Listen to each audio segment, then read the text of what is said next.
Cette direction américaine qui vit des heures assez agitées, évidemment, c'est l'affaire Signal, cette boucle de discussion entre les plus hauts responsables américains dans laquelle a pu se greffer. Il a été invité, plus précisément, il a été ajouté par Waltz, le secrétaire, le conseiller à la sécurité nationale, ce journaliste de The Atlantic, avec un certain nombre d'échanges qui ont été publiés, pas tous, parce qu'il risquerait, n'est-ce pas, un certain nombre d'inculpations pour crimes, pour des crimes fédéraux, et aussi peut-être par esprit patriotique, mais enfin, il a publié assez d'échanges pour qu'on... Voilà, c'est cet homme, Jeff Goldberg, on peut d'ailleurs peut-être d'abord l'entendre, lui-même n'en revenait pas. Il a d'abord cru que c'était une blague ou un canular, il n'a pas cru imaginer qu'il avait accès au plus grand secret des États-Unis.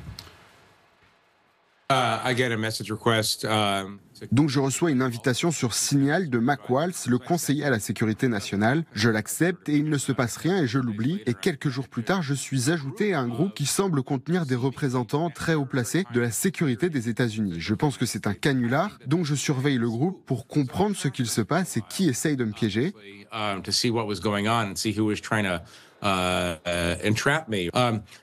Et ce n'est que le samedi que je commence à être sûr que ce n'est pas un canular, que j'ai bien été ajouté par erreur dans une conversation du comité de sécurité avec ses dirigeants, y compris le directeur de la CIA. Of the Principals Committee, essentially the leaders of the national security community, including the head of the CIA.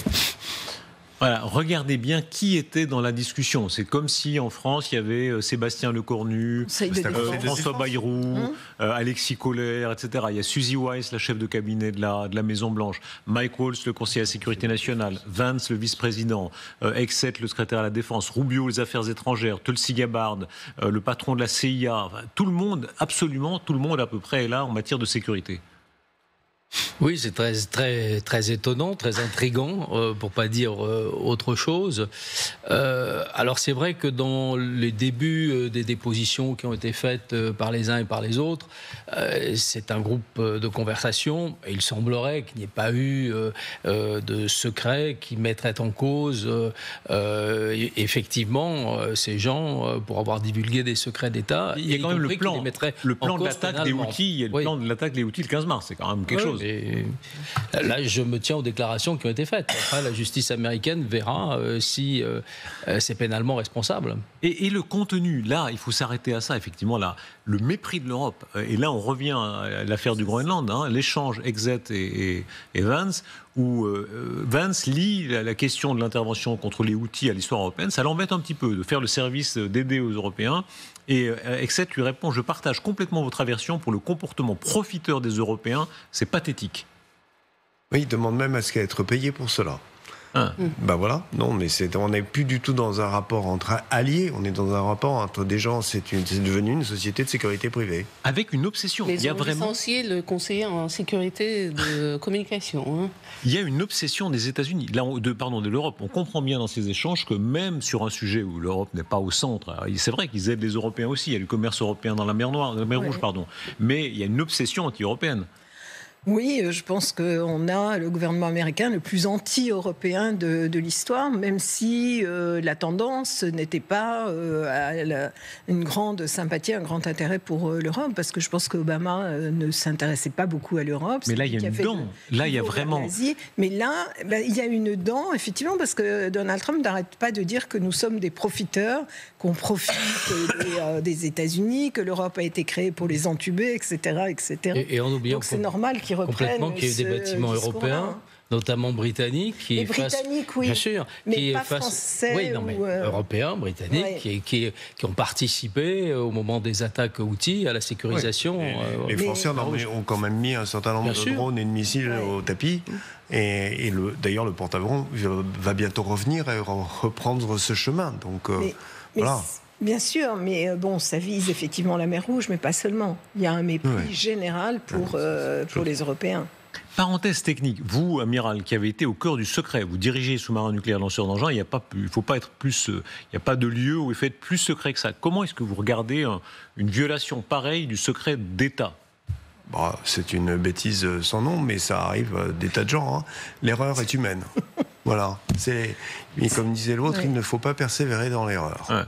Mais là, c'est typiquement une faute. C'est une faute et effectivement, comme l'ont dit les diplomates avant, ça peut être un crime dans certaines circonstances. Comment est-ce que vous évitiez ça ? C'est-à-dire comment est-ce qu'on peut vraiment sécuriser une conversation ?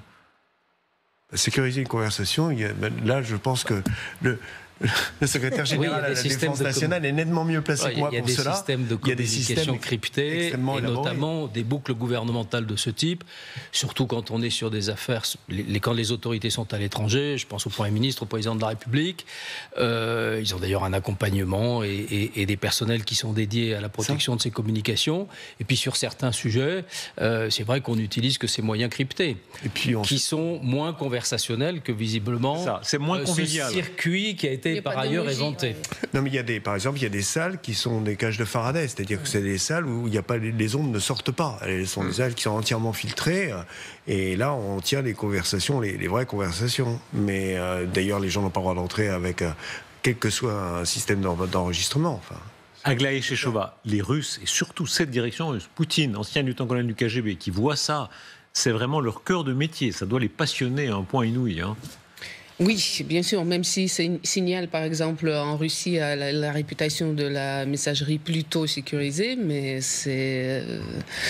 on connaît les règles de secret instaurées par Poutine même. Personne n'entre dans ses propriétés quand il n'est pas là. Par contre, quand on n'est pas là, ça c'est une autre question. Il y a des gens qui ont pu pénétrer. Mais c'est vrai que toutes les forces de cyber-armée russes actuellement, bien sûr, étudient chaque cas comme ça pour bien utiliser toute faille possible, bien sûr.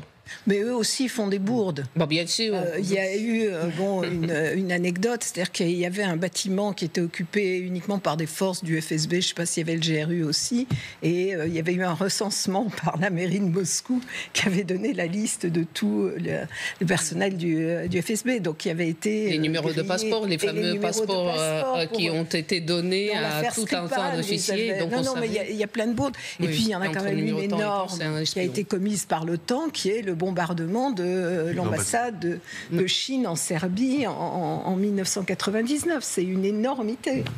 Et c'était une erreur. Quelqu'un s'est trompé en retranscrivant. Sylvie Berman. C'est des choses qui arrivent. Vous qui étiez ambassadrice de France en Russie, vous avez dû être prodigieusement écoutée. Il doit y avoir un dossier comme ça, là, toutes vos conversations, ils doivent connaître vos recettes de cuisine, à vos goûts de lecture. Je pense qu'il y a l'intégrale de tout ce que... Oui, non, c'est sûr. Mais en réalité, effectivement, dans les ambassades, il y a ce qu'on appelle les chambres sourdes, qui sont des cages de Faraday. Et en fait, toutes les discussions ont lieu là, enfin, quand c'est important. Sinon, parfois, quand on est mécontent de telle ou telle chose, c'est aussi bien qu'ils nous écoutent. Comme ça, le message passe. Et on avait des... Ça vous est arrivé de faire passer un message aux Russes volontairement ? Aux Russes et aux Chinois, oui. C'est-à-dire ? Dans une conversation, sachant que vous êtes écouté. Sachant qu'on était écouté. Je veux dire, quand vous organisez une visite présidentielle et qu'on n'est pas content de telle chose, ben on le dit comme ça au téléphone, comme ça ils le savent. Ça évite de se déplacer. Donc ça, effectivement, on le faisait très, très fréquemment. On rencontrait nos homologues allemands, américains, anglais dans des chambres sourdes également. Donc on sait ce qui ne doit pas être dit à l'extérieur et on sait quand on peut téléphoner. Mais je pense que les ministres et les chefs d'État font moins attention quand ils voyagent. Oui, souvent, ils utilisent leur téléphone, en réalité. Ouais. Écoutez de quelle manière Trump réagit ce soir. Ligne Trump, ne jamais, jamais, jamais reconnaître, ne jamais s'excuser. Et évidemment, il la tient. C'est une application que beaucoup de gens utilisent. Et quelqu'un s'est rajouté au groupe. Je veux dire, je sais que ce type est un tordu. Et The Atlantic est un magazine raté qui marche très très mal, dont personne ne se soucie. Cela lui a donné une petite visibilité.